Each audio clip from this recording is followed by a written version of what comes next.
One mistake that most people that will click on this video will make is not to watch the entire video because they don't have time. Maybe we are expecting someone different.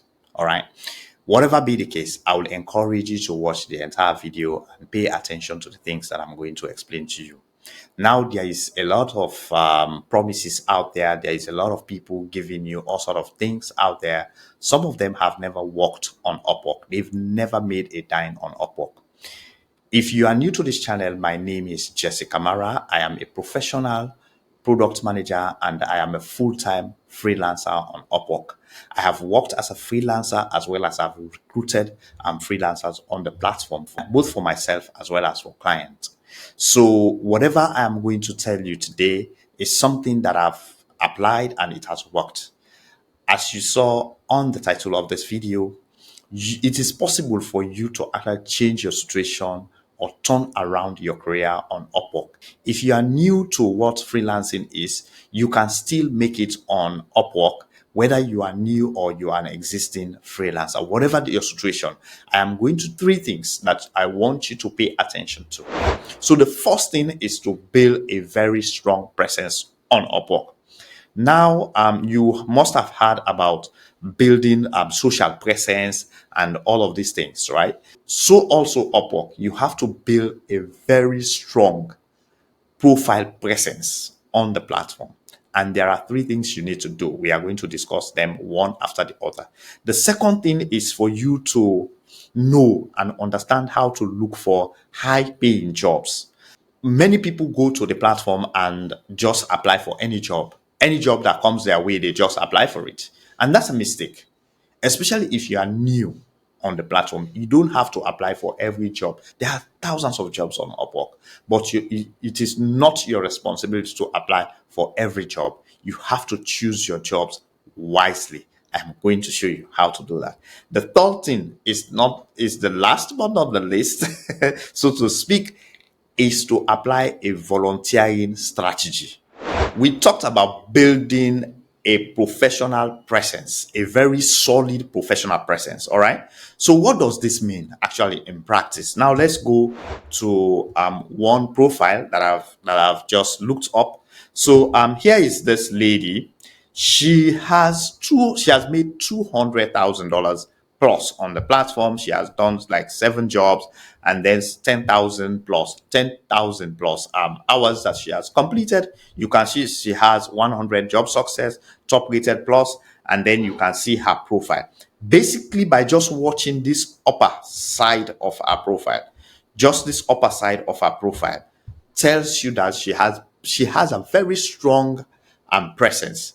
How do you create that same impression to a client who is looking to hire you? How do you create that impression even without having this? So the first thing that you have to do to build a professional portfolio, this is something that you can do. Now you can see portfolios that this lady has developed. I'm going to use this lady as a case study, right? Now these are her portfolios that she has developed. So you can see Thread Desk, 3D and AR experience, e-commerce app. So you see, she provided images and also provide like a show description of the project and also added a link. So the clients can click on this link and then it will take them to this project, right? She also added this other portfolio. Here is my advice to you, what you can do to build a portfolio. You can go online, you can develop a project, put the objectives of the project, put the goals of the project, and then work on it. Take a simple project like Excel.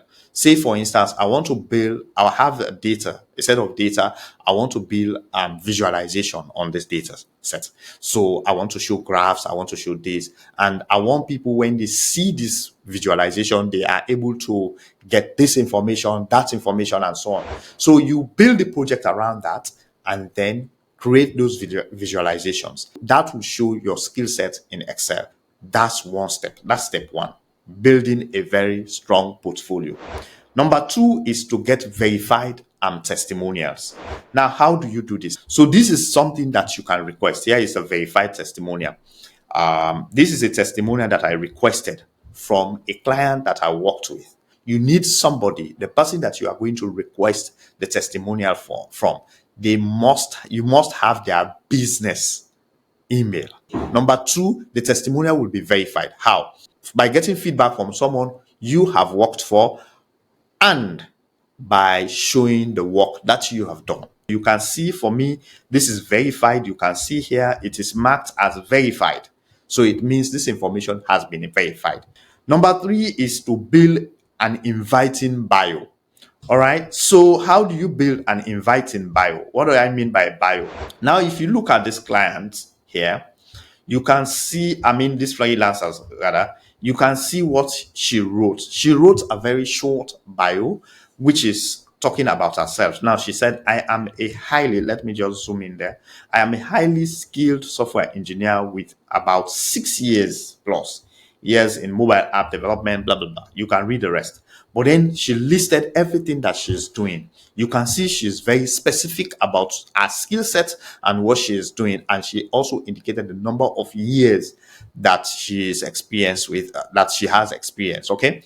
Now, when you are a newbie, you have to be careful the way you put your bio, the way you write your bio. It's not about writing too much. It's about being very specific and writing things that are inviting, things that can direct the client to go and watch your portfolio. And once they watch your portfolio, they see very elegant screenshots and then proper explanation and probably links to those projects. They will be tempted to invite you for an interview. And when you get to that interview, just focus on those projects. That can get you a job quickly in less than 30 days, guys.